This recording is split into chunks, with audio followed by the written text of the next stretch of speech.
नमो हरिहन्ताणं नमो सिद्धानं नमो आयरीयाणं नमो विज्ञायाणं नमो लोये सहसाहुनं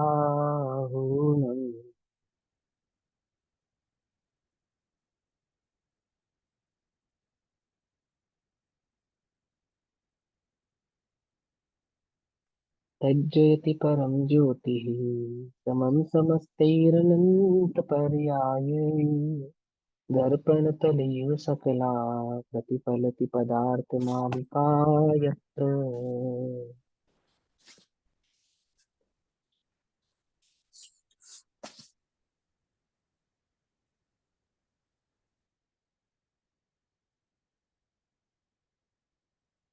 हमारे रात्रिकालीन कक्षा का विषय चल रहा है आचार्य अमृत चंद्र देव द्वारा कृत पुरुषार्थ सिद्धि उपाय।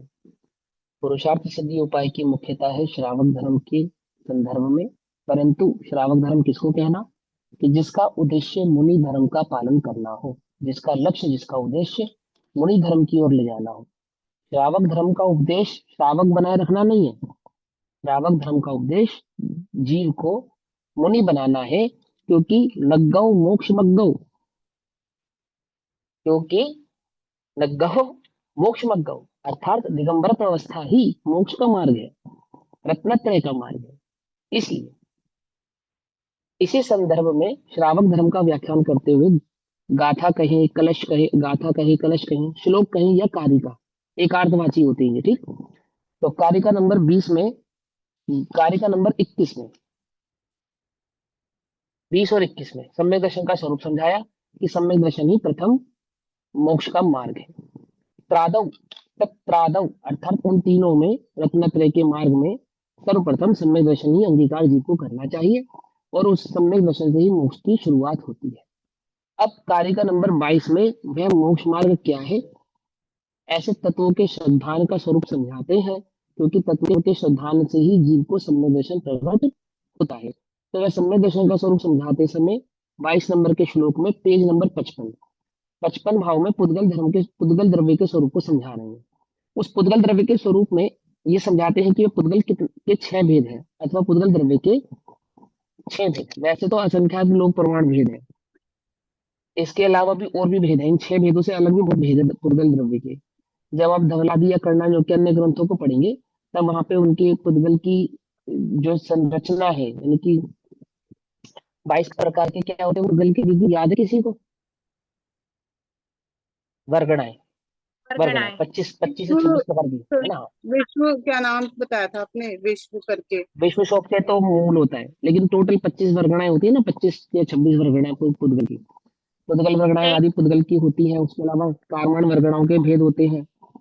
कार्बन वर्गणों के अलावा शरीर आदि के 5 भुज जो शरीर होता है, पंच शरीर के भी भेद होते हैं। सब पुद्गल के ही भेद होते हैं। लेकिन यहाँ पे मनुष्य गति की अपेक्षा से और उस पुद्गल द्रव्य को समझने के स्वरूप के आधार से मोटा मोटा पुद्गल द्रव्य किसको कहना, वह स्वरूप यहाँ पर समझा रहे हैं। अब एक बात, दूसरी बात, संगी पंचन छद्मस्त जीव के ज्ञान का विषय जो बनता है वो स्थूल ही कहलाता है। पहली बात तो ये समझ लो, जब हम पुद्गल के भेदों को पढ़ रहे हैं, 6 भेदों को, तो सूक्ष्म ज्ञान की अपेक्षा से ये 6 के 6 भेद में स्थूल ही है। पहले तो ये समझेंगे। दूसरी बात, उस स्थूल में भी सूक्ष्म और स्थूल का व्यवहार कर रहे हैं। उस स्थूल में भी सूक्ष्म और स्थूल का व्यवहार कर रहे हैं। क्यों कर रहे हैं? सिर्फ समझाने के लिए। क्योंकि लोक में स्थूल उसको कहते हैं जो एकदम सहजता से किसी भी इंद्रिय का विषय बन जाए, 5 इंद्रियों का विषय आराम से बन जाए, जिसको जानने के लिए विशेष उपयोग को स्थिर ना करना पड़े। लेकिन जहां उपयोग को विशेष स्थिर करना पड़े अथवा किसी अन्य उपकरण आदि की आवश्यकता पड़े, उस अपेक्षा से यहाँ पे सूक्ष्म और स्थूल का स्थूल में ही भेद डाल रहे हैं। अध्यात्म में या आगम की भाषा में सूक्ष्म एक ही चीज है जो केवल ज्ञान में है, और जो भी छद्मस के ज्ञान का विषय बने, किसी भी प्रकार से बने, वो सारा का सारा स्थूल ही कहलाता है ना। लेकिन उस स्थूल में भी सूक्ष्म का व्यवहार किया जा रहा है लोक की अपेक्षा से। तो सर्वप्रथम सबसे पहले तो पुद्गल द्रव्य के स्वरूप को समझाते समय स्थूल स्थूल यानी कि जो बहुत स्थूल है, एकदम मोटा मोटा, बच्चे की भी समझ में आ जाए। काष्ठ माने लकड़ी, लकड़ी पाषाण आदि जो छोटे भेद जाने पर बाद में नहीं मिले उन्हें स्थूल स्थूल पुद्गल कहते हैं। जैसे पहाड़ से पत्थर तोड़ के अलग कर दिया, पेड़ से टहनी तोड़ के अलग कर दी, और फिर उनको आपस में जोड़ा नहीं जा सकता। समझ नहीं बात? क्या है ये स्थूल स्थूल है। उदाहरण के तौर पे दिया, वो पहाड़ और पत्थर आदि, या लकड़ी और पहाड़ आदि, ऐसे स्थूल द्रव्य है ना। नग आदि हो गए, स्वर्ण आदि हो गए, तोड़ के अलग कर दिया, आदि आदि। फिर क्या कहते हैं? स्थूल, जो जल दूध तेल आदि द्रव्य पदार्थों की तरह छिन्न भिन्न होने पर तुरंत फिर मिल सके उन्हें स्थूल कहते हैं। अर्थात जिन्हें अलग भी किया जा सके और मिलाया भी जा सके। जैसे एक लोटा पानी नदी में से निकाला और फिर नदी में डाल दिया, अथवा एक गिलास दूध निकाला फिर दूध में मिला दिया। एक हो गए, अलग हो गए, एक हो गए, अलग हो गए, एक हो गए। मतलब जिनको मिलाना और अलग करना सरल हो, सिंपल सा हो। जैसे दूध और पानी, तेल आदि को अलग भी किया जा सकता है, अलग किया जा सकता है इन सेंस कि बहुत ज्यादा तेल में से थोड़ा तेल निकाला जा सकता है, और थोड़े तेल को बहुत तेल में मिलाया जा सकता है आसानी से। पहाड़ से पत्थर तोड़ के वापस नहीं चिपकाया जा सकता, पेड़ से टहनी तोड़ के वापस नहीं लगाई जा सकती। पेज नंबर 55, पुरुषार्थ सिद्धि उपाय, श्लोक नंबर 22। ठीक। यस सर, गॉट इट, उसके थैंक यू। बाद उसके बाद आता है स्थूल और सूक्ष्म। स्थूल सूक्ष्म अर्थात आताप। स्थूल और सूक्ष्म क्यों कह रहे हैं? जब हम किसी चीज को कहते हैं स्थूल और सूक्ष्म, क्या अर्थ होता है उसका? जो किसी इंद्रिय का तो विषय हो और किसी इंद्रिय का विषय ना हो, स्थूल और सूक्ष्म तब कहते हैं। पकड़ में बात? पांच इंद्रिय और छठा मन है ना हमारे पास, तो किसी इंद्रिय से तो जाना जा सके और किसी इंद्रिय से नहीं जाना जा सके। जैसे आप उष्णता को सुन नहीं सकते, सुन सकते हैं? नहीं सुन सकते ना, लेकिन उसको स्पर्शन इंद्रिय से एहसास कर सकते हैं, है ना। ऐसे सुगंध, इसको नासिका से एहसास समझा जा सकता है, परंतु आंखों से या कानों से नहीं देखा जा सकता। तो किसी इंद्रिय से तो जाना जा सके, किसी इंद्रिय से नहीं जाना जा सके। उसकी अपेक्षा से इसको कहा स्थूल और सूक्ष्म। स्थूल क्यों? क्योंकि जाना जा सकता है। सूक्ष्म क्यों? क्योंकि अन्य इंद्रियों से नहीं जाना जा सकता है। जैसे आताप, आताप माने गर्मी, चांदनी, अंधकार आदि जो आंख से दिखाई पड़े किंतु पकड़ में ना हो, उन्हें स्थूल सूक्ष्म कहते हैं। सूक्ष्म, सूक्ष्म और स्थूल। स्थूल और सूक्ष्म में क्या हुआ? जो आंख से दिख रहा है, अन्य इंद्रियों से नहीं दिख रहा है, सूक्ष्म हो गया। सूक्ष्म और स्थूल में क्या होगा? जो आंख से नहीं दिखे पर अन्य इंद्रियों से दिखे, बस इतना सा फर्क है। स्थूल और सूक्ष्म स्थूल में क्या है कि पहली बात तो ये कि जो किसी इंद्रिय का विषय हो, किसी इंद्रिय का विषय ना हो। अब उसमें जो आंख का विषय है, अन्य इंद्रियों का विषय नहीं है, उसको तो कहा स्थूल सूक्ष्म। और जो आंख का विषय नहीं है और अन्य इंद्रिय का विषय, उसको कहा सूक्ष्म और स्थूल। यानी स्थूल किसको माना? जिसको आंख से देखा जा सके वो स्थूल है। सिंपल सिंपल, है ना। और जो आंख आंख को छोड़कर अन्य इंद्रियों से जाना जाए उसको कहा सूक्ष्म।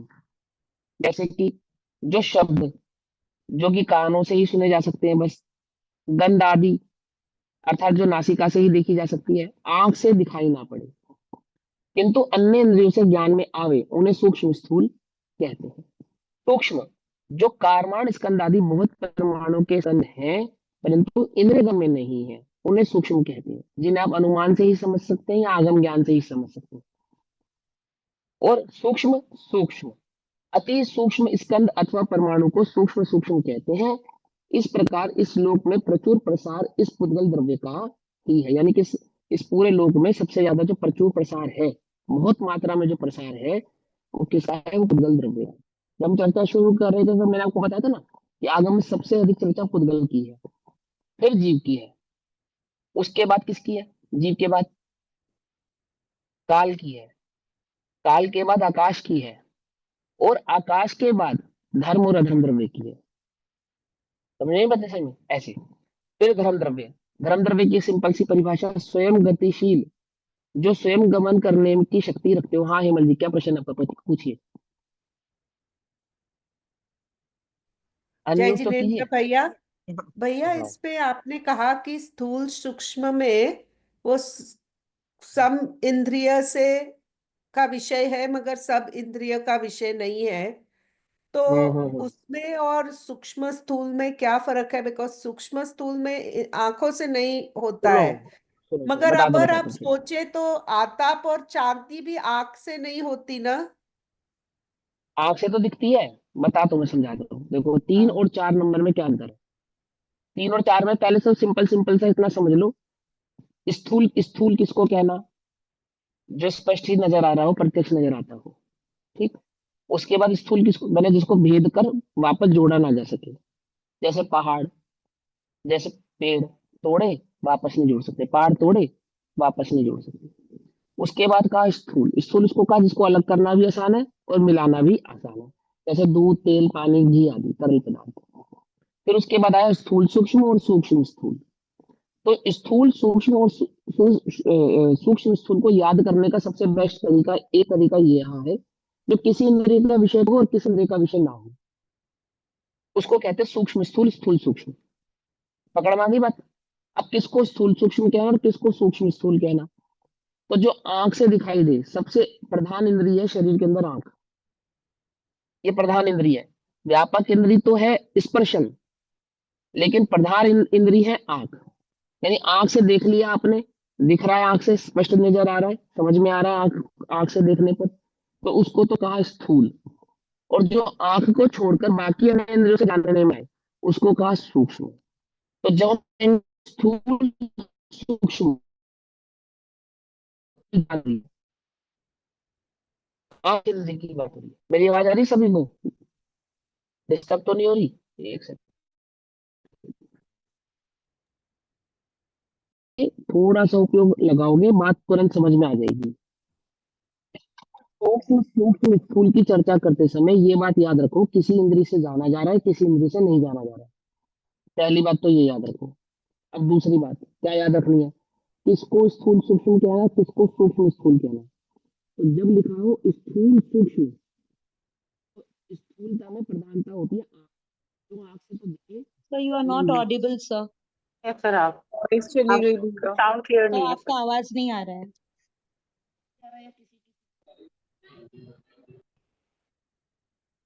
ये ब्लूटूथ रिमूव कर दो आज, ब्लूटूथ की वजह से। सुनो,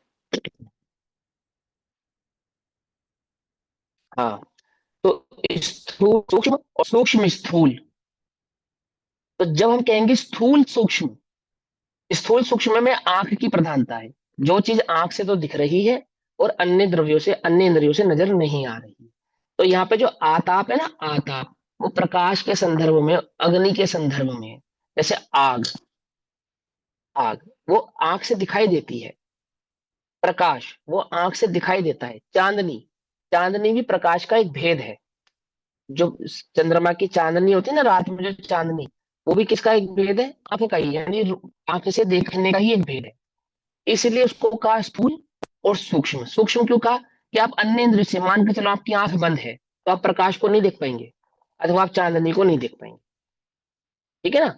और जहां खास सूक्ष्म स्थूल, तो वहां आंख की प्रधानता नहीं है, वहां अन्य इंद्रियों की प्रधानता है, जो कान से, नासिका से, जिह्वा से या स्पर्शन आदि इंद्रियों से जाना जा सके। ठीक।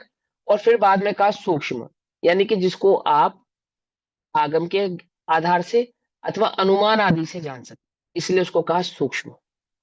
आप उसको प्रत्यक्ष किसी इंद्रियों से नहीं जान सकते हैं, सिर्फ अनुमान आदि से, तर्क आदि के माध्यम से, आगम ज्ञान से ही जान सकते हैं, इसलिए वह सूक्ष्म है। और सूक्ष्म सूक्ष्म क्या है, वो अति सूक्ष्म भाव है, केवल ज्ञान गम्य है। लेकिन उसको जानने का तरीका भी क्या है, बस वो आगम से आपने जान लिया, कि जैसे एक समय की पर्याय, जैसे परमाणु का स्कंद, एक एक परमाणु, अणु, या छोटा स्कंद, जो 2 अणु, 3 अणु, 4 अणु, 5 अणु से मिलकर बना है, माने वो इतना सूक्ष्म है जो केवल ज्ञान के माध्यम से ही जाना जा सके। बस इतनी सी बात है इसके अंदर। सर अब बोलो बोलो। सूक्ष्म का एग्जाम्पल 8 सर, कर्म वर्गणाएं बताया था ना आपने।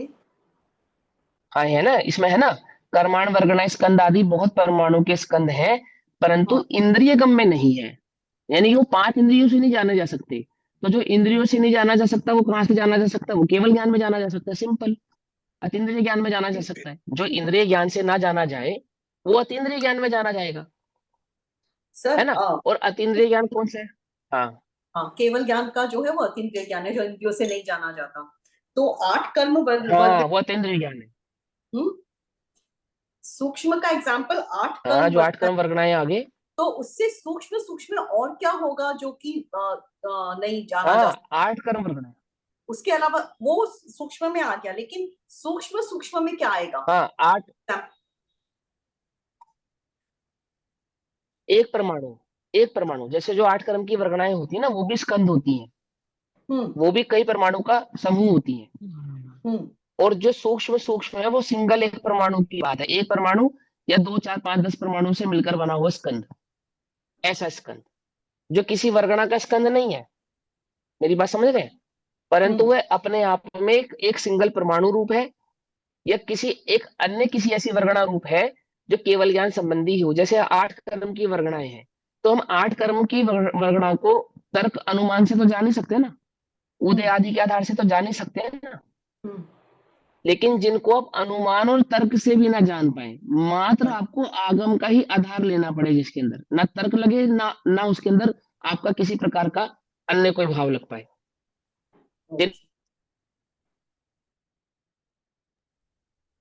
भैया मुझे भी एक प्रश्न है।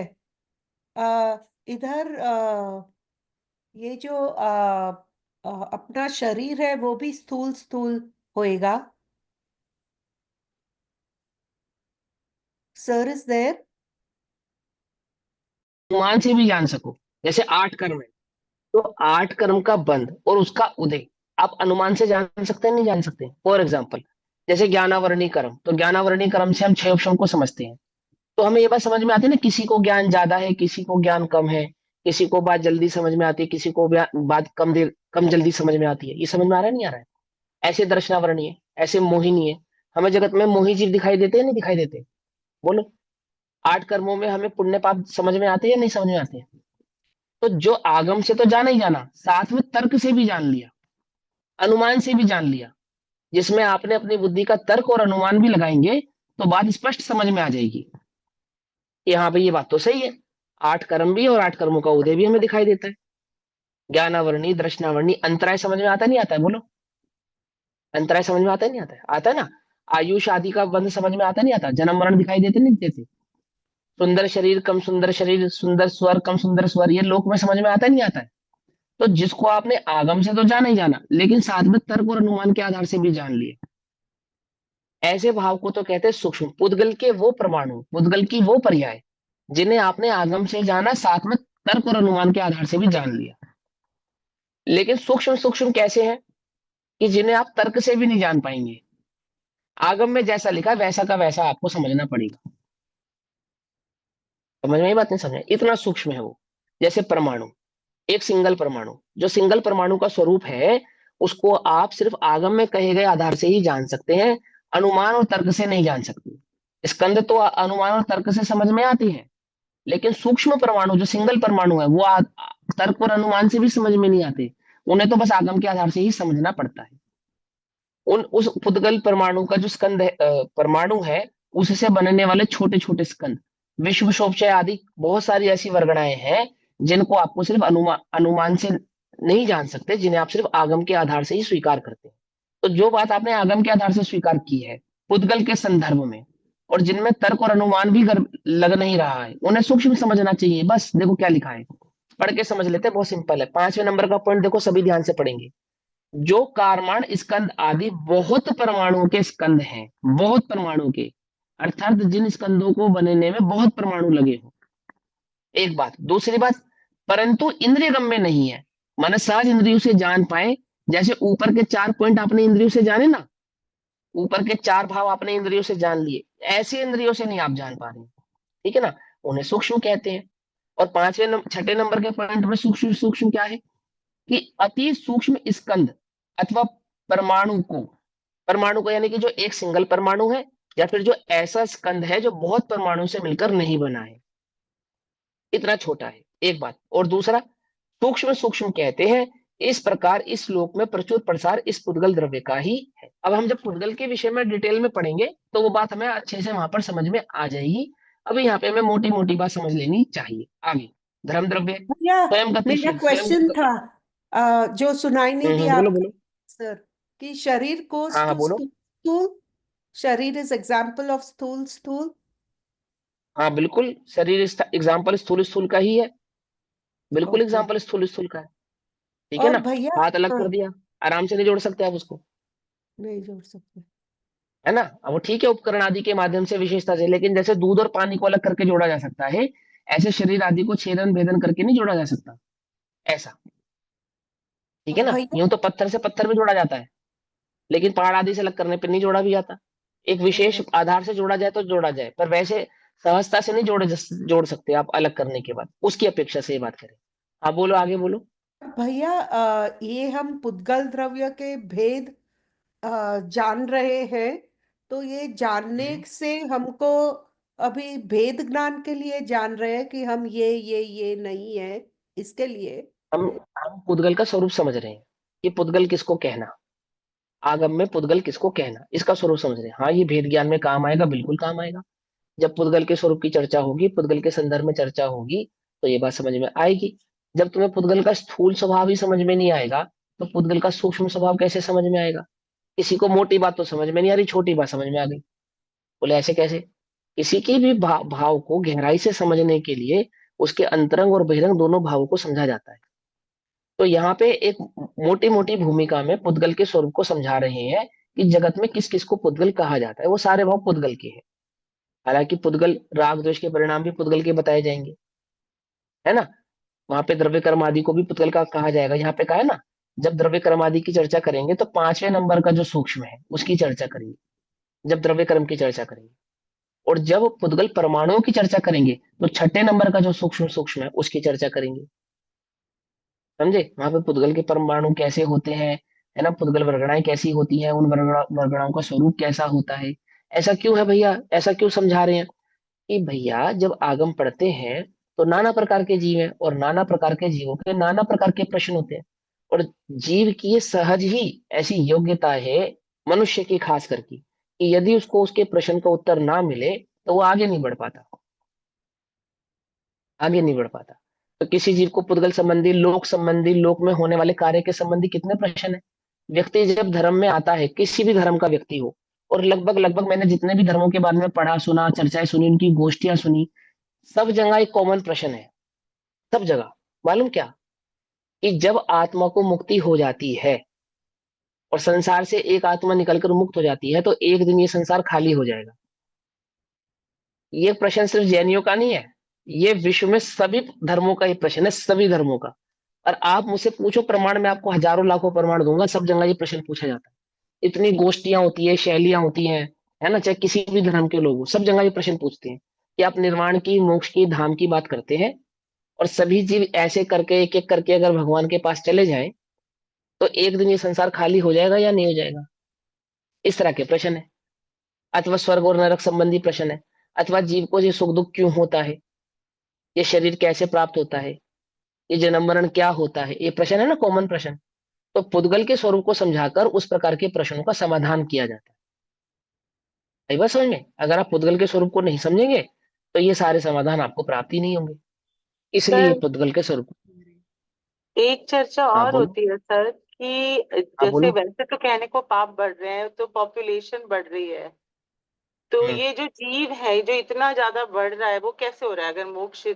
अगर लोग मोक्ष जा रहे हैं या नरक में ज्यादा है, तो यहाँ पॉपुलेशन इतनी कैसे हो रही है? पॉपुलेशन मतलब कहाँ क्या बढ़ रही है? जीव पुण्य करके मनुष्य बन के आ रहा है? नहीं, सबसे पहली बात है कि पॉपुलेशन बढ़ कहाँ रही है, किसको लगता है पॉपुलेशन बढ़ रही है? नहीं, इधर जो ह्यूमन बींग्स की है सर, मनुष्य की। हाँ, ह्यूमन बींग, मैं ह्यूमन बींग्स की बात कर रहा हूँ, पॉपुलेशन कहाँ बढ़ रही है? अच्छा। हाँ, नहीं सर, कहाँ बढ़ बढ़ रही है? बढ़ नहीं, तो रही यही तो नहीं पता ना आपको, यही नहीं मालूम। अगर अच्छा। आपने आगम नहीं पढ़ा है, आगम में आपने गतियों का स्वरूप नहीं पढ़ा है, मनुष्य के प्रमाणिक अंक नहीं पढ़े हैं, तो आपको ये प्रश्न खड़ा हो सकता है। अच्छा। वहां पे मनुष्य की एक निश्चित संख्या है, और वो उतने अंक प्रमाण में ही मनुष्य बढ़ते हैं। ठीक है ना, ढाई द्वीप में, और कहाँ कहाँ पे 29। किस किस प्रकार से। हाँ, 29 अंक प्रमाण है, 29 अंक प्रमाण संख्या है, और 29 अंक प्रमाण में मनुष्य बढ़ते हैं, होते हैं, उससे कम ज्यादा नहीं होते हैं। और वो पूरे ढाई द्वीप की जनसंख्या है। अब आपने मनुष्य लोग अगर इस पृथ्वी को ही स्वीकार करोगे तो ये प्रश्न खड़ा होगा, लेकिन ढाई द्वीप के स्वरूप को समझोगे तो आपको समझ में आ जाएगा, ओके। समझ में आ जाएगा। ठीक है ना, कि ऐसा है या नहीं है। पकड़ में आती नहीं, पकड़ में आती है बात। जैसे हाथी एशिया में पाया जाता है, अन्य जगह नहीं पाया जाता,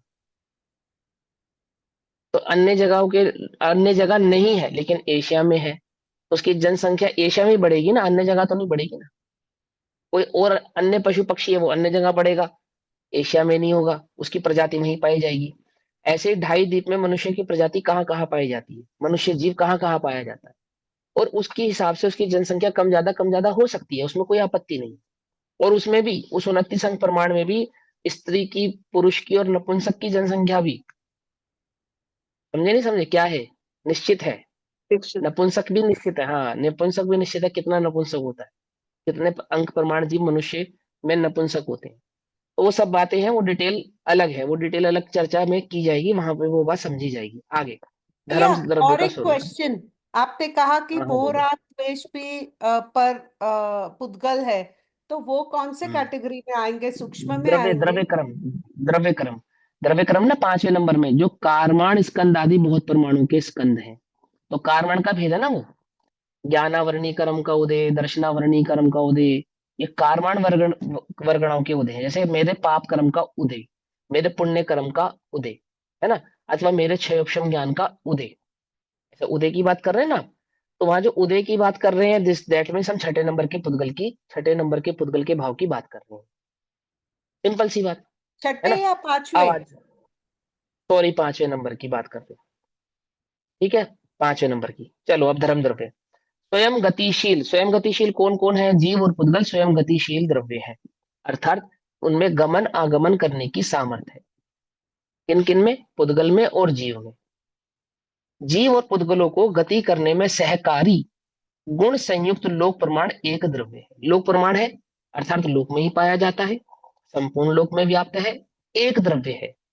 जीव एक द्रव्य है या संख्या द्रव्य है, जीव एक द्रव्य है या संख्या द्रव्य है, एक द्रव्य है। एक द्रव्य है। एक द्रव्य है। पुद्गल एक द्रव्य द्रव्य तो है या एक संख्या ही, द्रव्य है, असंख्यात संख्या द्रव्य है। संख्या। हाँ द्रव्य तो एक ही है, किसने बोला। ये जीव द्रव्य अनंत है और पुद्गल द्रव्य अनंत अनंत है। हाँ अनंता अनंता ना, लेकिन ये किसने, एक द्रव्य है किसने बोला। मैंने बोला मैंने था। बोला। हाँ, जीव एक द्रव्य नहीं है जीव अनंत अनंत द्रव्य है। है। नहीं, पहले मैं अनंत द्रव्य बोलने वाली थी, फिर हाँ मैंने सोचा कि हाँ मतलब कोई मैं बात नहीं। जीव अकेला हूँ।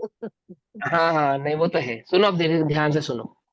देखो बेसिकली क्या है, करणानि योग के संदर्भ में मैं ज्यादा करणानि योग में मेरा हाथ कच्चा ही समझो आप है ना।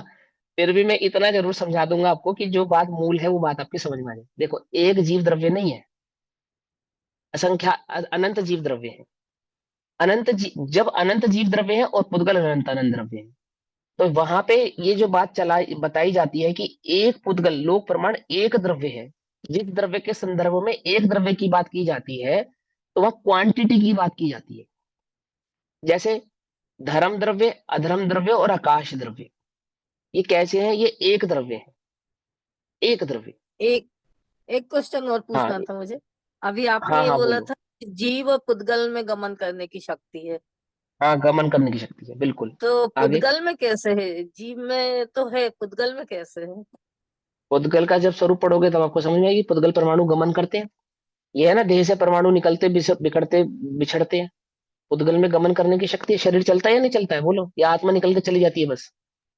हाँ, नहीं तो गमन किए वो बिना गाड़ी कैसे मतलब वो गमन तो करेगी। संयोगी पर्याय में चलता है ना।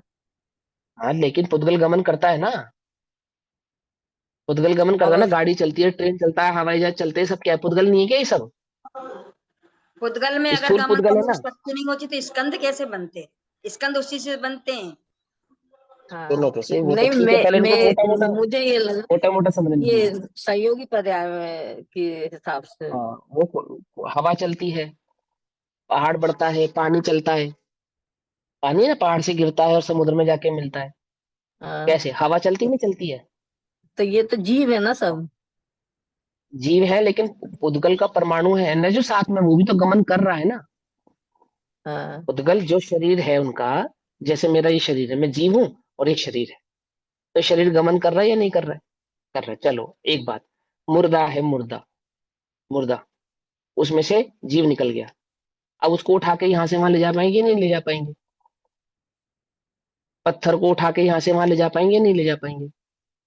सोना चांदी खदानों में से निकाल कर आपके हाथ की अंगूठियों में आ जाता है नहीं आ जाता, कैसे आ जाता है।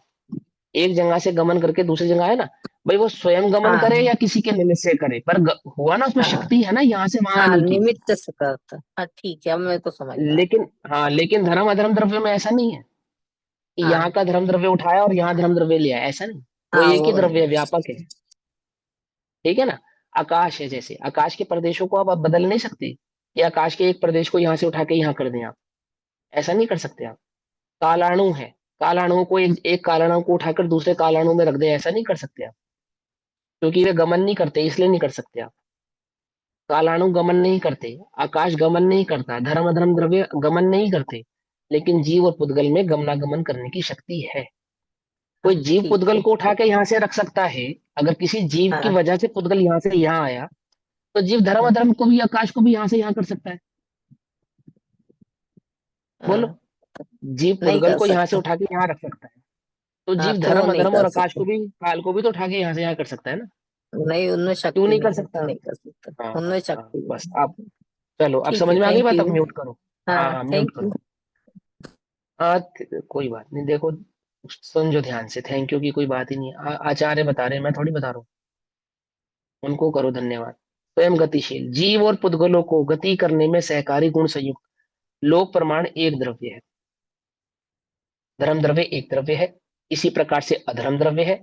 जीव और पुद्गल को गति पूर्वक स्थिति करने में जो सहकारी गुण संयुक्त लोक प्रमाण एक द्रव्य है। सिंपल सिंपल सी बात बता रहे हैं कि धर्म और अधर्म एक एक द्रव्य है, और धर्म द्रव्य का काम है जीव और पुद्गल जो गमन करने की शक्ति वाले हैं उनको गमन करने में सहयोग करना, और जो गमन करने की शक्ति वाले हैं उनमें स्थित होने की शक्ति भी है, तो उनको स्थित होने में सहयोग करना, वो अधर्म नाम का द्रव्य है।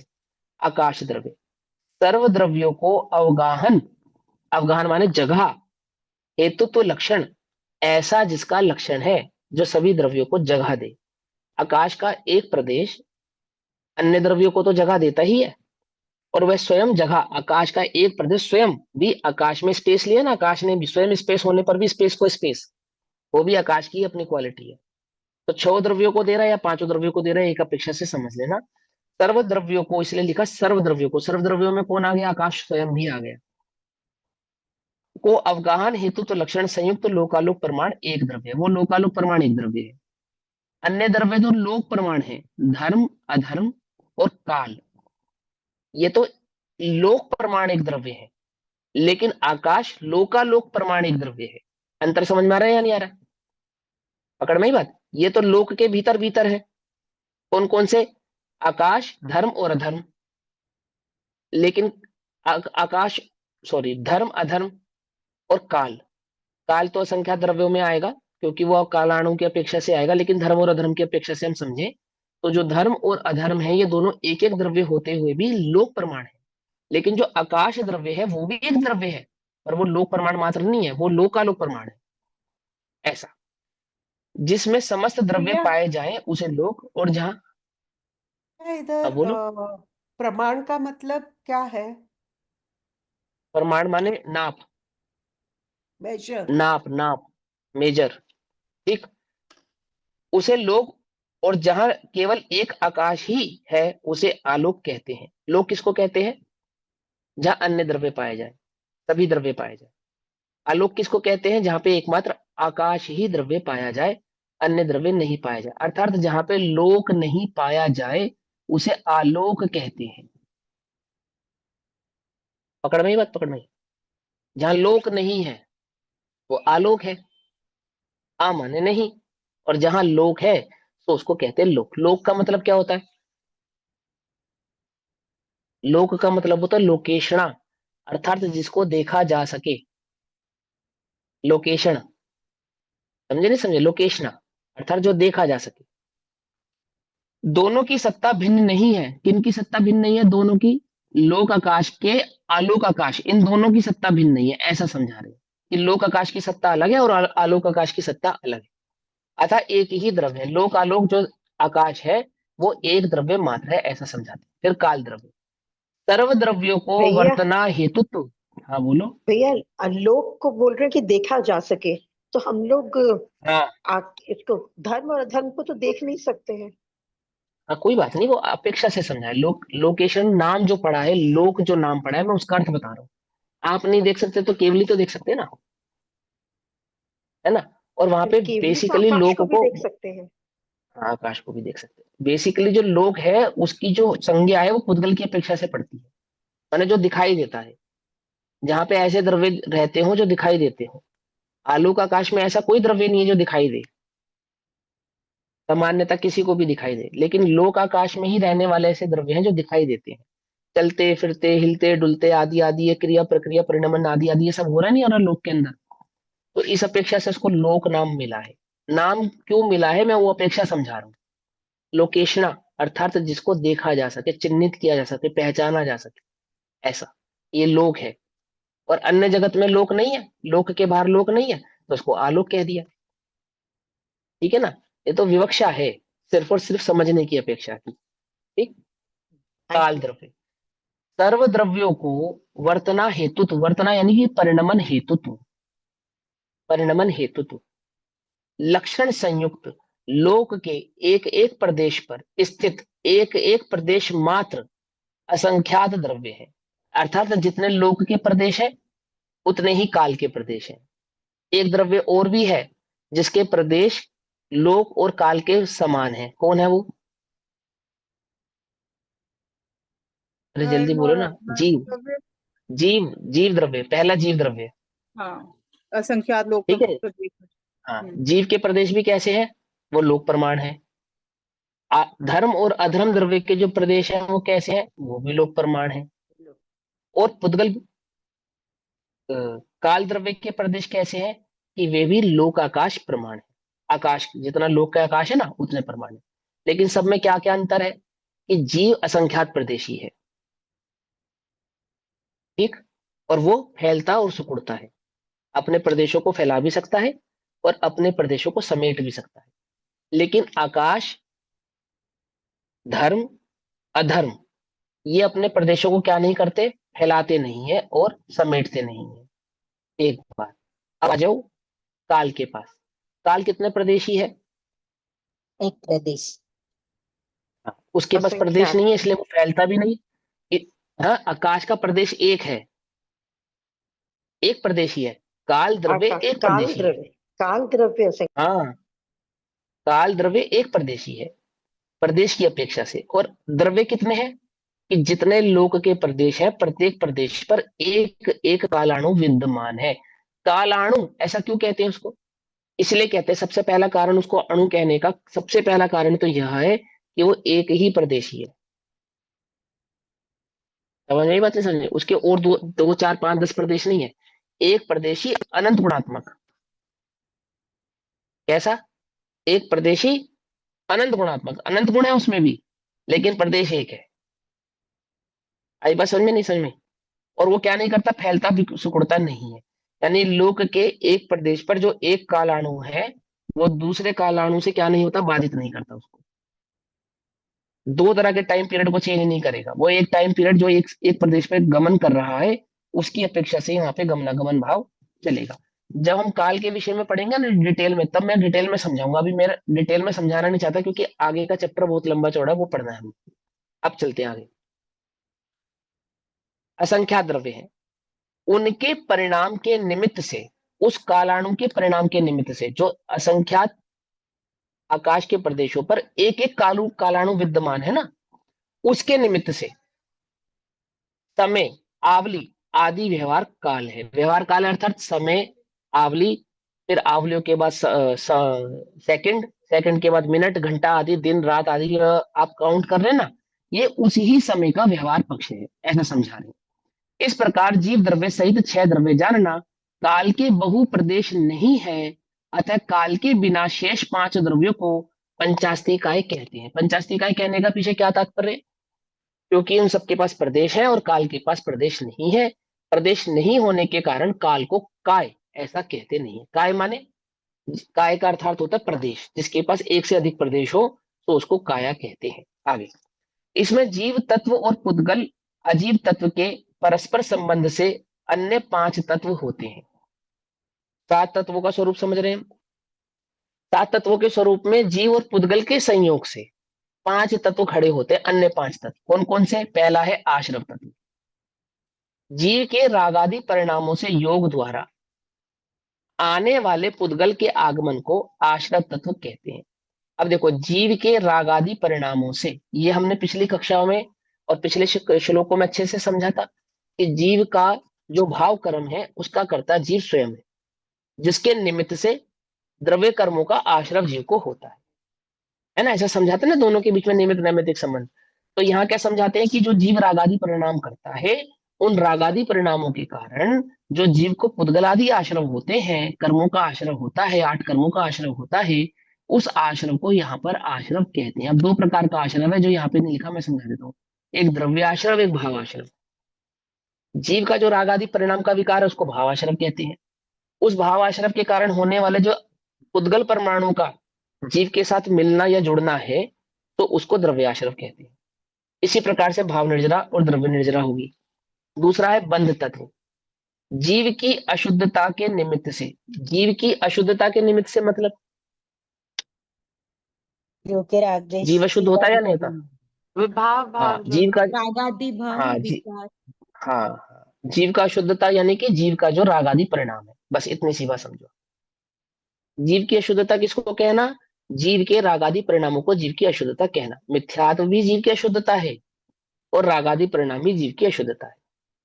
वह जो अशुद्धता है उसके कारण, अशुद्धता के निमित्त से आए हुए पुद्गलों का जो ज्ञानावरणादि रूप अपनी अपनी स्थिति और रस संयुक्त आत्म प्रदेशों के साथ संबंध रूप रहने को बंध तत्व कहते हैं। यानी कि जो कर्मों का आश्रय हुआ, वो कर्म के आश्रय जीव की परिणामों के अनुसार 8 कर्मों में विभाजित हो गए, डिवाइड हो गए कि कौन सा कर्म किस आधार से जीव के साथ संयोग में रहेगा। और जब जीव को कर्म का बंध होता है तो उसकी स्थिति, उसका अनुभाग, उसकी प्रकृति, उसके प्रदेश, ऐसे ये सभी भाव उसको बंध जाते हैं, तो वहां पे उसको बंध तत्व कहते हैं। संवर तत्व जीव के भैया रागादि भैया परिणाम।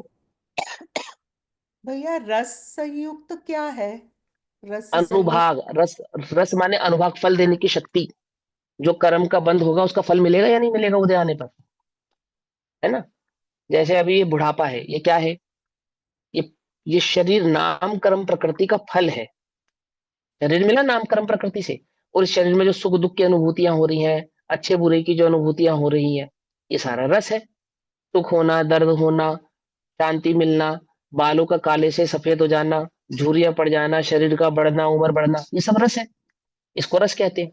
इसी प्रकार से 8 कर्मों में समझना। अब किसी का क्षेपशम कम है, किसी का क्षेपशम ज्यादा है, तो ज्ञानावरण आदि कर्म का बंध और उस बंध का फल, क्या फल है कि क्षेपशम कुछ किसी का कम है, किसी का ज्यादा है। ऐसे दर्शनावरणी में समझना, किसी को अंतराय थोड़ा है, किसी को अंतराय ज्यादा है। ये इसको कहते हैं रस। अब कहते हैं संवर तत्व। जीव के रागादि परिणाम के अभाव से, किसके अभाव से? जीव के रागादि परिणाम के अभाव से। ये सबसे मूल बात समझो। हाँ भैया, संवर प्रकट करना है आपको कि हाँ भैया हमें संवर प्रकट करना है। हमने जो 7 तत्वों का स्वरूप समझा, वहां तो संवर क्या है? उपादेय है। तो संवर कैसे प्रकट होता है? तो संवर प्रकट करने के लिए क्या कहा?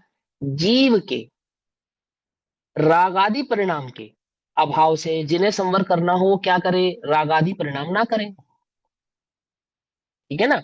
और रागादि परिणाम कब नहीं होते? परिणाम कब नहीं होते?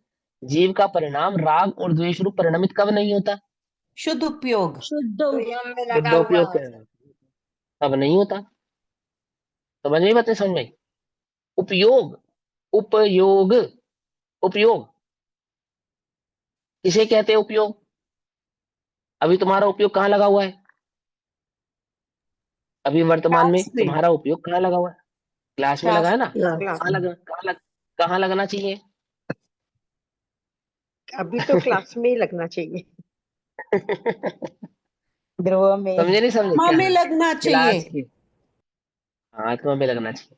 अब आत्मा में उपयोग लगे, इसके लिए आत्मा का स्वरूप समझना पड़ेगा या नहीं समझना पड़ेगा? स्वरूप तो समझा नहीं तो कहां से लगेगा? आत्मा कोई कहीं के टंगी पड़ी है कि किसी पेड़ पे लटक रही है, जाके तोड़ लाओगे? उसका स्वरूप समझना पड़ेगा ना। वो आत्मा कौन है? किसकी आत्मा में अपने उपयोग को लगाऊं? पड़ोसी की आत्मा में या अपनी आत्मा में? बोलो। और जो भूत प्रेत से डरते हैं उनका उपयोग तो निरंतर आत्मा में लगा रहता है। ऐसे भूत प्रेत वाली आत्माओं में उपयोग को लगाने से थोड़ी जीव को सुख होगा। तो वहाँ आत्मा का अपने क्या स्वरूप है ना, उसका क्या स्वभाव है, उसका क्या लक्षण है, ऐसे सब पहचानना पड़ेगा, नहीं पहचानना पड़ेगा। तो कहते हैं कि जीव के रागादि परिणाम के अभाव से उद्गलों के ना आने को संवर तत्व कहते हैं। संवर किसको नहीं होता? कि जब जीव रागादि परिणाम रूप परिणमित नहीं होता तब संवर होता है। आगे निर्जरा तत्व किसको कहते हैं? कि जीव के शुद्धोपयोग के बल से, अर्थात वो जो रागादि परिणाम का अभाव किया था ना, जो रागादि परिणामों का अभाव किया था, उसी अभाव के बल से, ताकत से, तो एक का अभाव हुआ, एक का सद्भाव हुआ। जब रागादि परिणामों का अभाव होता है तो क्या बचता है? कि जो रहता है उसका नाम है शुद्धोपयोग। समझ रहे बात? अज्ञान जाता है तो क्या होता है? ज्ञान होता है। मिथ्यात्व जाता है तो क्या होता है? सम्यक्त होता है। ऐसे जब जीव रागादि परिणामों का में अपने उपयोग को नहीं भटकाता है तो उस समय जो उपयोग होता है क्या होता है? कि वो एकमात्र शुद्धोपयोग ही होता है। एकमात्र वही शुद्धोपयोग जीव के संवर का भी कारण है और वही शुद्धोपयोग जीव के निर्जरा का भी कारण है। एक ही काम से दो काम होंगे, संवर भी होगा और निर्जरा भी होगी। और मात्र संवर निर्जरा नहीं होगी, मोक्ष भी होगा। किससे? एक शुद्धोपयोग से ही। तो जब जीव शुद्धोपयोग में होता है तो जो नवीन कर्मों का आश्रम हो रहा था वह तो रुक ही जाता है। समझ में बात? तो नवीन कर्मों के आश्रम का रुकना यानी कि संवर। और जो पहले से जब शुद्धोपयोग में नहीं थे उस समय जो कर्म बने थे उनकी भी जो निर्जरा होती है, उनका भी मिटना होता है। तो वह किससे होता है? वह भी शुद्धोपयोग से होता है। जीव के शुद्धोपयोग के बल से पूर्व में बांधे हुए, पूर्व में मतलब पहले जब जीव शुद्धोपयोग में नहीं था उस समय जो कर्म बांधे गए थे, अभी कर्म बन रहे हैं या नहीं बन रहे हैं? लग रहा है कि तुम्हें कर्म बन रहे हैं? बंद रहे। चंद्रे दिख रहा है? प्रतिक्षण कहाँ दिख रहा बनते है? हैं। कहाँ बन रहे हैं? हाथ में बन रहे हैं, पैर में बन रहे हैं? प्रतिक्षण बनते आत्मा में हैं बंद रहे। जीव के साथ, जीव के साथ बनते। कोई बात नहीं, सुनो देखो, ये जो बंधन है क्या है? बंधन ये जो मेरा अज्ञान भाव है, ये मेरी जो उपयोग की अस्थिरता है, यही आश्रम है, यही बंध है। जीव अपने अज्ञान से ही बंधा है, अन्य किसी से नहीं बंधा है। जीव अपनी अस्थिरता से ही दुखी है, अन्य किसी से दुखी नहीं है। आई बात समझ में? समझ में आती है बात? मैं अपने अज्ञान से दुखी हूं और अपनी अस्थिरता से दुखी हूं। मेरा अज्ञान और मेरी अस्थिरता क्या है? आश्रम और बंध का कारण है। मेरा ज्ञान और मेरी स्थिरता क्या है? संवर और निर्जरा के कारण। आई बात समझ में? किसकी स्थिरता? मेरी स्थिरता। किसका ज्ञान? मेरा ज्ञान। क्या है मेरा ज्ञान? ऐसे अपने स्वरूप को जानकर उसमें स्थिर होना, है ना, उसको। तो निर्जरा तत्व जीव के शुद्धोपयोग के भैया बल से पूर्व में बांधे। हाँ, हम बोलो ना, बोलो आगे तो बोलो, हाँ भैया की बात तो बोलो। भैया, यहाँ जब भी हम कहते हैं कि अस्थिरता है, उसका मतलब हम्म यही हुआ कि आत्मा में स्थिर नहीं है, या अपन मन की अस्थिरता या चंचलता की बात कर रहे हैं? एक ही बात है, एक ही बात है। आत्म भाव स्थिर नहीं होगा। आत्मा का जो उपयोग है ना, उपयोग जो आत्मा का लक्षण है, वही तो मन में घूम रहा है। मन अपने आप में थोड़ी कुछ है, वो तो द्रव्य मन है। जैसे शरीर की अन्य इंद्रियां है, ऐसे मन भी एक इंद्रिय है। वो तो उपयोग ही वहां पे भटकता है, कोई मन थोड़ी भटकता है। मेरी बात समझे? जब आप कहते हैं कि मेरा मन दोषी है, तो मन क्या है? मन मन थोड़ी कुछ कर रहा है, जो भी कर रहा है उपयोग ही कर रहा है। जो भी भटक रहा है उपयोग ही भटक रहा है। मन में भी जो भटक रहा है वो उपयोग भटक रहा है। पांच इंद्रियों में जो भटक रहा है वो भी उपयोग ही भटक रहा है। अच्छा चलो, तुम्हारे पास मन है, तुम्हारा मन दोषी है। जिन असंख्यों के पास मन नहीं है उनका क्या दोष है? वे तो निर्दोष होंगे ना, उनके पास तो मन इंद्रियों नहीं है। से। वही तो, उपयोग तो उनका भी भटक ही रहा है ना। बस मन नहीं है तो क्या हुआ? अन्य इंद्रियों में भटक रहा है। आई बात समझ में? तो वहां जो मन अस्थिर है वो बेसिकली उपयोग की अस्थिरता का ही द्योतक है। आपका उपयोग अस्थिर है, ये कैसे मालूम चलेगा? छदवश को कैसे पता चलेगा कि मेरा जो उपयोग है वो अस्थिर है? कि मन की परिणामों से ही ये बात जानी जाती है, मन से ही समझ में आती है। मन की स्थिरता उपयोग की ही अस्थिरता है। मन की स्थिरता उपयोग की स्थिरता। लेकिन मन कहाँ स्थिर है? अब हम मन के स्थिर और उपयोगी की स्थिरता के भाव को थोड़ा समझना पड़ेगा। उस डिटेल को अगर आप समझना चाहो तो कल रात एक कक्षा हुई और आज दोपहर में कक्षा हुई, तो दोनों कक्षाओं के लिंक हमारे ग्रुप पे पड़े हैं ना, वो आप सुन लेना। वहां पे उपयोग की जो स्थिरता और अस्थिरता आप समझेंगे, उसको मन संबंधी ही समझेंगे तो आप अपने आप समझ जाएंगे उसका उत्तर क्या है। अभी यहाँ पे समझते हैं हम।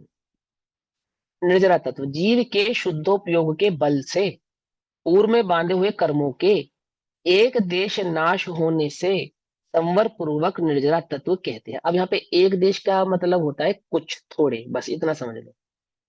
सर्वथा सारे एक साथ नहीं। निर्जरा कैसे, जो थोड़ी थोड़ी निर्जरा हो रही है, उस थोड़ी की जो क्वांटिटी है वो बहुत भी हो सकती है और कम भी हो सकती है। उसकी जो निश्चित क्वांटिटी को आप निश्चित गुणस्थान प्रमाण समझ सकते हैं कर्णानुयोग के माध्यम से। पर यहाँ पे एक देश कहने का मतलब है कि सारे कर्मों का एक साथ अभाव ना होकर थोड़े थोड़े कर्मों का अभाव वहां पर हो रहा है समय समय अनुसार, इतना समझ लो आप। तो उसको संवर कहते हैं। कर्म के फल को भोगने पर जो उसकी निर्जरा होती है वह निर्जरा मोक्ष के लिए कारणभूत नहीं है। अब निर्जरा दो प्रकार की होती है, वो निर्जरा का स्वरूप हम आपको फिर कभी समझाएंगे, बस यहाँ इतना समझो कि निर्जरा किसको कहना। आगे मोक्ष तत्व सर्वथा कर्म के नाश होने पर जीव के निज भाव प्रकट होने को मोक्ष तत्व कहते हैं। किसका निज भाव? जीव का निज भाव। निज भाव यानी कि स्वभाव। जो जीव है उस जीव का जो स्वरूप है, उसका जो स्वभाव है, वैसा का वैसा जो प्रकट हुआ, उस प्रकटता का नाम मोक्ष है। ये सात तत्वार्थ जानना। पुण्य पाप तत्व है, वे आश्रय तत्व के भेद है, इसलिए अलग नहीं कहे गए। इस प्रकार यह तत्वार्थ का श्रद्धान है, वही सम्यक दर्शन का लक्षण कहा है। अब तत्वार्थ का श्रद्धान है अर्थात पुद्गल को पुद्गल जाने, जीव को जीव जाने। पहले तो ये समझो आप। उसको जानने से क्या होगा, जब पुद्गल और जीव संबंधी ज्ञान हुआ तो वहां पे पुद्गल को देख देख कर जो राग द्वेष आदि परिणाम होते थे वह नहीं करेगा, वह ना करे। राग द्वेष किस बात का था कि पर में जो सुख बुद्धि थी, पर में जो एकत्व बुद्धि थी, पर के परिणमन को जो अपना परिणमन समझ रहा था, उससे भेद विज्ञान किया।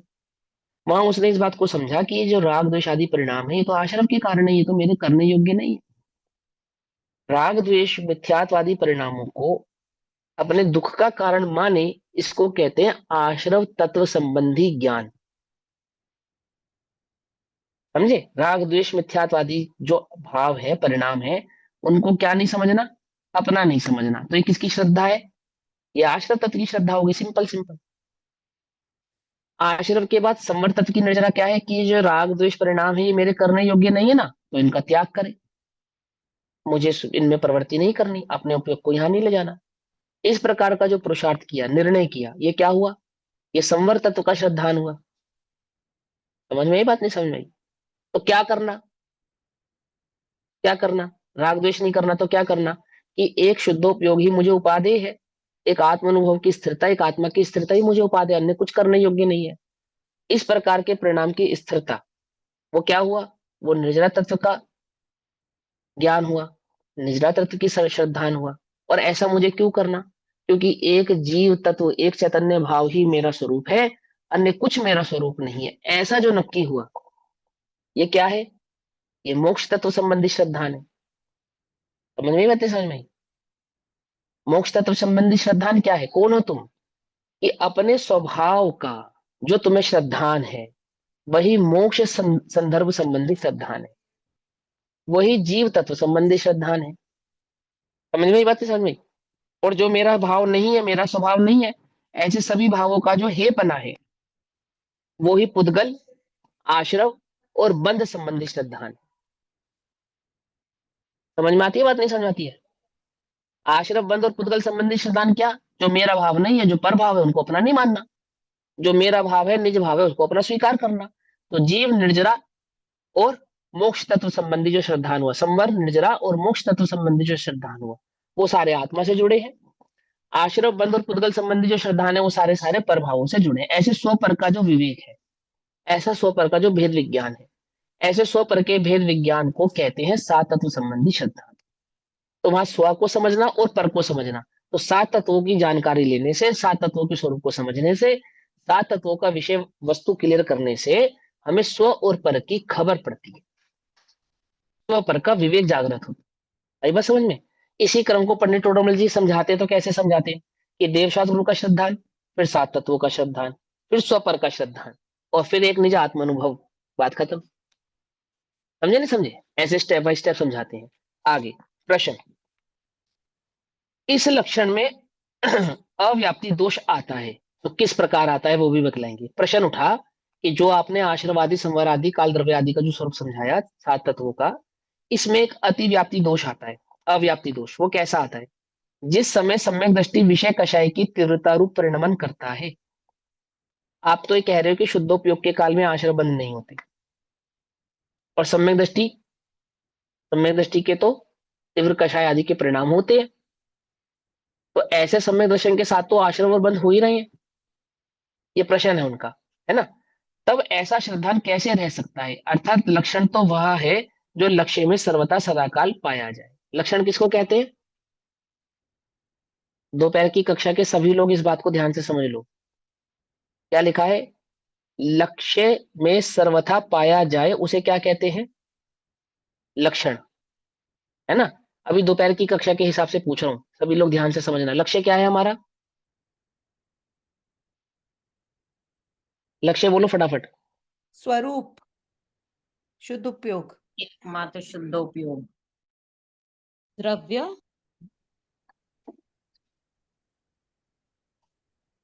वो जो चैतन्य ज्ञायक भाव है ना, वो हमारा लक्ष्य है। मैं मेरा लक्ष्य हूं।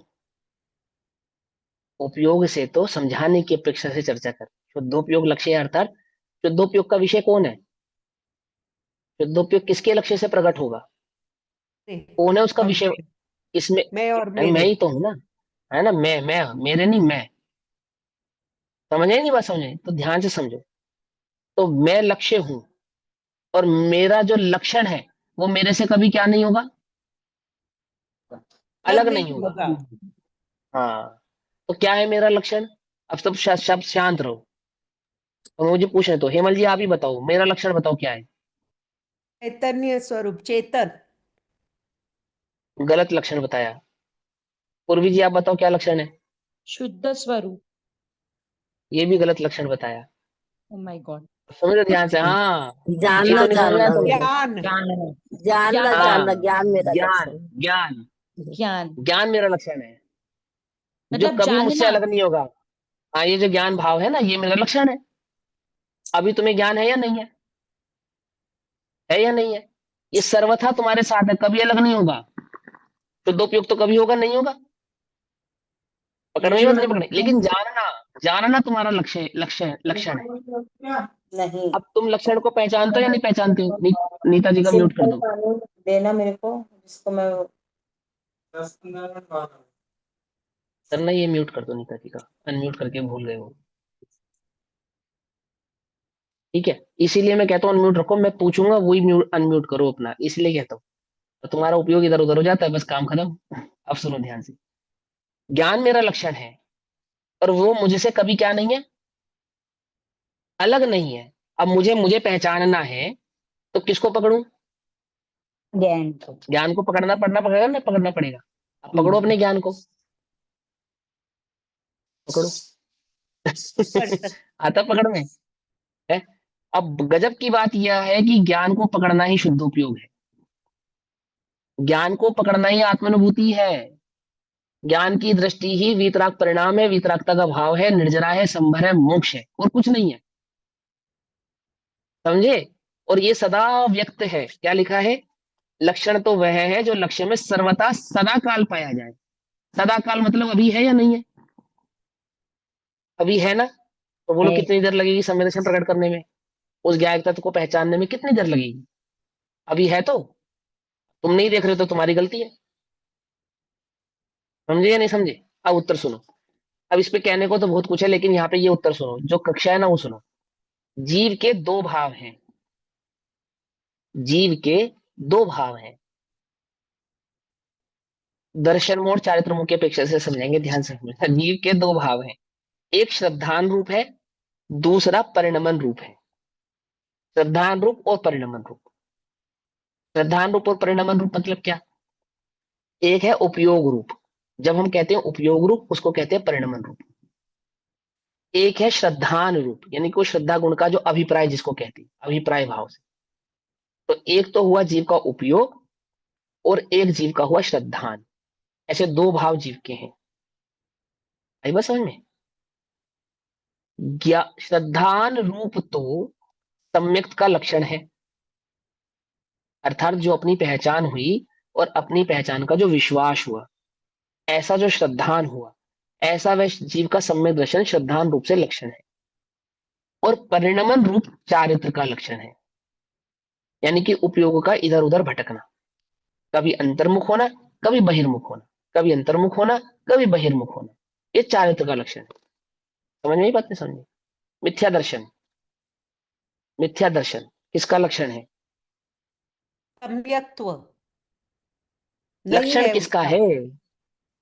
अरे दर्शन का लक्षण है दर्शन गुण, चारित्र का। दर्शन परिणाम गुण। रूप हाँ का। परिणमन रूप ऐसे, द- हाँ ऐसे ऐसे ऐसे दर्शन का लक्षण दर्शन है। ऐसे ऐसे सम्यक दर्शन किसका लक्षण है? वो भी दर्शन का दर्शन गुण। लक्षण है। गुण अच्छा, ठीक। अब ऐसे राग द्वेष, तो राग द्वेष किसका लक्षण है? चारित्र गुण का। चारित्र गुण का। और चारित्र वीतरागता किसका लक्षण है? चारित्र गुण का। गुण। चारित्र गुण का। वेरी गुड, बहुत बढ़िया। ये लाइन पूरी करने के बाद मैं बात समझाऊंगा, पहले ये लाइन पूरी कर लेते हैं। परिणमन रूप चारित्र का लक्षण है। सम्यक दृष्टि विषय कषाय के परिणमन रूप तो हुआ है, श्रद्धान में प्रतीति यथावत है। क्या कहते हैं? कि वो जो श्रद्धा गुण है उसका, उस श्रद्धा गुण की अपेक्षा से कहा जाता है कि उसको बंध नहीं है, निर्जरा ही निर्जरा है। हाँ, लेकिन चारित्र गुण की अस्थिरता के कारण वहां पे उसको राग द्वेष आदि का परिणमन भी है, ऐसा हमें समझना चाहिए। आगे उदाहरण देके उस भाव को समझेंगे पेज नंबर 57 पे। ये चर्चा हम कल समझेंगे, अभी मूल बात समझा देता हूँ, एक बात समझ लो ध्यान से। मिथ्या दर्शन किसका लक्षण है? श्रद्धा गुण का। दर्शन। और राग द्वेष किसका लक्षण है? चारित्र गुण का। फिर हमने इसका अपोजिट किया, सम्यक दर्शन किसका लक्षण है? श्रद्धा गुण दर्शन। का। और वीतराग प्रोन्नति किसका लक्षण है? चारित्र गुण का। ठीक। तो श्रद्धा श्रद्धा गुण करेगी और स्थिरता चारित्र गुण करेगा, तो ज्ञान गुण क्या करेगा? ज्ञान श्रद्धा गुण तो, करने। श्रद्धा गुण में पहले सुनो, अरे आप ना बहुत जल्दी जल्दी उत्तर मत दो, पहले म्यूट करो, पहले सुनो, प्रश्न सुनो ध्यान से। समझना है तो सुनना जरूरी है, ये जरूर, ये सबसे बड़ा खेल यही है। समझना है तो सुनना बहुत जरूरी है। हमने बड़े पेशेंस से सुना है, जिसमें मन नहीं लगता था ना उसको भी बड़े पेशेंस से सुना है, तो वो समझ पाए हैं, इसलिए कह रहा हूँ सुनो ध्यान से। श्रद्धा श्रद्धा गुण का काम करेगा, चारित्र चारित्र गुण का काम करेगा। राग द्वेष नहीं करना और स्थिर होना, ये चारित्र का काम है। और आत्मा की श्रद्धा करना और जो मिथ्या श्रद्धान है वो श्रद्धा गुण का काम है। तो ज्ञान गुण क्या करेगा फिर? दोनों को जानने का। जानने का काम करे। अहमपना समझ से उपादेय का ज्ञान, उसके बाद फिर अहमपना। राग देश चलो क्यों कोई नहीं बात करना, वो श्रद्धा ज्ञान गुण बताएगा हमें कि राग देश स्व क्यों पर नहीं का करना। भेद करेगा, श्रद्धा करेगा। स्व पर चलो का मुझे भेद सबके, करेगा। हाँ, ठीक क्या है, मैंने खाली सारे उत्तर सुन जानना लिए। करता है वो, हाँ अपने ठीक को है, ये भी जानता है। सुन लिए, सबके उत्तर सुन लिए मैंने, मैं तो समझ गया क्या कह रहे हो, सबके उत्तर गलत है ना। दोनों से ध्यान से अब सबके उत्तर गलत है, ये पता है क्यों? अब देखो सुनो, श्रद्धा गुण का काम भी ज्ञान गुण ही करेगा, चारित्र गुण का काम भी ज्ञान गुण ही करेगा, और ज्ञान अपना काम तो करेगा ही करेगा। सुनो ध्यान से, ज्ञान गुण ने जो श्रद्धान किया उसको श्रद्धा गुण से समझाएंगे, और ज्ञान गुण ने जो स्थिरता प्रकट की उसको चारित्र गुण से समझाएंगे। क्या कहा? यहां जो चारित्र गुण से समझाया है वो ज्ञान का ही काम समझाया, ज्ञान की स्थिरता को समझाया। ज्ञान की स्थिरता को चारित्र कहते हैं, ज्ञान की श्रद्धा को श्रद्धा कहते हैं, और ज्ञान तो ज्ञान रूप है ही। क्या कहा? आत्मा के समस्त गुणों को एक ज्ञान भाव ही करने वाला है। एक ज्ञान की सिद्धि करने से अनंत गुणों की सिद्धि होती है। अब अपने को क्या लगता है, ये काम चारित्र करेगा, ये श्रद्धा करेगा, तो ज्ञान क्या करेगा? अरे संपूर्ण आत्मा का परिणमन एक ज्ञान के आधार से होता है। उल्टा नहीं पकड़ना, मिथ्या नहीं पकड़ना, इस बात को बड़े ध्यान से समझना।